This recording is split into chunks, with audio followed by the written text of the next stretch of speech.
વડોદરા જિલ્લાના સિનોર તાલુકામાં રાજકીય ગરમાવો તેજ થયો છે। સિનોર તાલુકા પંચાયત અને જિલ્લા પંચાયતની ચૂંટણીને લઈને કોંગ્રેસના ઉમેદવારોએ આજે ભવ્ય શક્તિ પ્રદર્શન સાથે ઉમેદવારી ફોર્મ ભર્યા હતા। સિનોર તાલુકા પંચાયતની કુલ 16 બેઠકો પર કોંગ્રેસના ઉમેદવારોએ સત્તાવાર રીતે ઉમેદવારી નોંધાવી છે।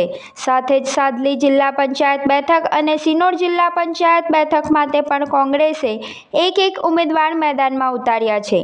કોંગ્રેસના ઉમેદવારો માલસરથી ગાડીઓના કાફલા સાથે સિનોર તાલુકા સેવા સદન કચેરીએ પહોંચ્યા હતા, જ્યાં મોટી સંખ્યામાં સમર્થકો પણ હાજર રહ્યા હતા।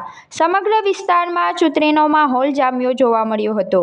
ઉમેદવારો દ્વારા 100% જીતનો દાવો કરવામાં આવ્યો છે અને પક્ષ કાર્યકરોમાં પણ ભારે ઉત્સાહ જોવા મળી રહ્યો હતો। આ ભાજપની ભવાઈથી લોકો થાકી ગયા છે, એટલે અમારે ઝંડો ઉચકવો પડ્યો કે ભાઈ આપણે કોંગ્રેસ આવે, અમની સામે રહેવાનું જ છે ને રહેવું પડશે। એટલે આજે મારી ટિકિટ ફાળવી છે કોંગ્રેસે, એટલે મેં આજે ફોર્મ ભર્યું છે અને સમર્થન બહુ જબરજસ્ત લોકોનું છે અને રેલી સ્વરૂપે માલસરથી સિનોર આવી અને અહીંયા આગળ આવીને ફોર્મ ભર્યું છે અને ફોર્મ અહીં ભરીને આપ્યું છે।